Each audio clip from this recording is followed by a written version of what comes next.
Hey, Steve Riley, welcome to this episode of Great Practice, Great Life. It is summer, it's hot, half the year is gone, and my windshield when I'm driving, especially on the highway going across the I-4, is filled with these nasty little bugs that are called love bugs. I don't know why they call them love bugs. There's a working theory, but they're everywhere, and they're all over my windshield. And it got me thinking about you, me, us. Not so much from the perspective of love and love bugs, but it set me wondering, you know, what happened to the goals that we all set back in January? Our windshield right now is kind of smeared. There's a lot of things happening. And I thought we would talk about it a little bit. So today's episode's about you, me, and your future. Well, it's really about you and your future. I'm just here to talk to you about it. So today is not about guilt, like what you haven't done. It's not about beating yourself up. It's not about pretending the first half of the year went perfectly. Today's kind of a steering check on how you're doing. And the question becomes, how are you doing this year? What do you have to adjust? Now, the first half of the year is not a failure. The first half of the year is an incredible opportunity to reflect and learn. So I want to help you reconnect with the two goal setting episodes we did back in January. I'm going to review them briefly. If you want to listen to them, I'll put them in the show notes. But back in January, I did two episodes on goal setting. Episode 165 was called 2026 Goal Setting for Lawyers, Part 1, Why Your Plans Get Hijacked. And then the second episode I did back to back was episode 166. It was called 2026 Goal Setting for Lawyers, Part 2. Very creative name, I will admit. Design your lane and stay focused. Now, I put both in the show notes, but let me bring you back to what we built. In those two episodes, I made the argument that your map for the future is your goals. It's kind of a written map. Where are you driving? 2, your steering is your attention. Your windshield is your limited mental space, meaning that you can only handle so much on your windshield. And if bugs and all kinds of junk get in the way, you can't see well. You just can't see well. And your lane is how you structure your time, your calendar, and your day to protect your focus. If you're feeling a little overwhelmed and your windshield looks just a little smeary, I'm going to recommend that you write the following down. Of all my goals, what are the two most important? Now, there may be 10, 20, 30, even 100 things you're thinking about. But what I want you to do is take pen to paper and write, if by the end of the year I accomplished one great life goal, it would be the following. And just spend a few minutes with it. Write it out. Tell me what it looks like. Tell me what it feels like. And think backwards. If that's what the end of the year looks like, what do you have to do today? So for example, like my goal is to lose 10 pounds. Well, if you're trying to lose 10 pounds, what do you have to do between now and then to take those 10 pounds off? What do you have to do as far as reduction of food? What do you have to do as far as changing your diet? What do you have to do to change your exercise? What are the things that you need to do to get those 10 pounds off? Because if that's your end game, we've got to back into the tactics and strategies that you need to do. So if that's the case, we need to plan some time on your time template and on your week for exercise, food prep, and the things that matter. You're not going to be able to jam in a great life goal in an already busy week. It's not going to happen. So you have to take a step back and say, okay, this is my most important great life goal. What do I have to do? Now, I know all of you know this, but not all of you are doing it. Knowing and doing are not the same thing. Knowing is the booby prize. It really doesn't get you anything. You're like, I'm really smart. I know this, but you're not doing it. And that's really what I want you to think about. What's not working for me in how I plan my day, plan my week, plan my lane on the most important great life goal that I got to take a moment, think about. And that's what I'm coming back to today. Just having you take a moment and think, okay, what's the most important thing? And what do I have to do to accomplish it? I am going to recommend that you write it out.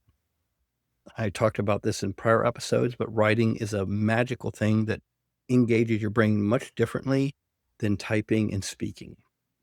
So take a few minutes, take a pen. I don't care if it's scratch paper. I don't care where you write. Just write it out. Today, the question is, what did the first half of the year teach me? And I just want to remind you, goal setting is a learned process. The greatest goal setters really learn how to focus their time and attention, more so their attention. And I've said this a whole bunch of times. Focus management is about why you do something. Time management is about how you do something. But ultimately, you want to spend a few minutes and think about this. Now, I'm going to suggest you find a quiet place, pour a cup of coffee if that works for you. Give yourself about 30 minutes to think about it. Don't rush it. Don't make it dramatic. Just tell yourself the truth about it and walk through the worksheet areas on how are you doing with money and profitability, time off and rest, health and energy, relationships and family, team hiring, leadership, systems, processes, marketing, referrals, your own self-care, personal growth and development. And I'm just going to once again tell you the first half of the year is not a failure. It's feedback. Now, those of you that want to go crazy like I do, pull out a marker. Mark the areas that you're making great progress in green, the places that you're stalled, put yellow, and the places that you're stuck, put red, in my case, pink, because the red blocks it out. Green's about progress. Yellow is about inconsistent and drifting. Red means you kind of need attention, or pink. And it's no shame, no drama, no no nothing else other than just feedback. And you have to understand, nobody else in the world, other than me at this moment, probably cares about your goals. They really don't. You think they do, but I promise you they don't. They really don't. So this is between you and your future you on how you want to think. Now, with that, let's revisit the 4Ds briefly. Now we ask, what got all over your windshield? In January, I gave you the 4 dangerous Ds. These are the 4 ways your goals got you knocked out of your lane. They're not moral favor. Good Lord, they are not moral failures. They're basically patterns. And once you understand the pattern, you can build a more protected and reinforced lane.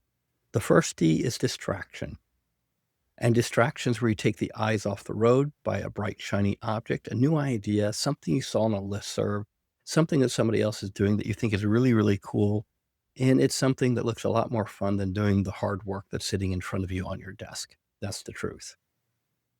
And you want to look at that and say, okay, what distracted me? What pulled my eyes off the road from the beginning of the year to today?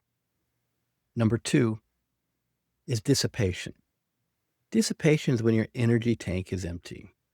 This is the one I personally have to watch. When my energy drops, my steering gets worse. I get cranky. I don't pay attention. I don't care.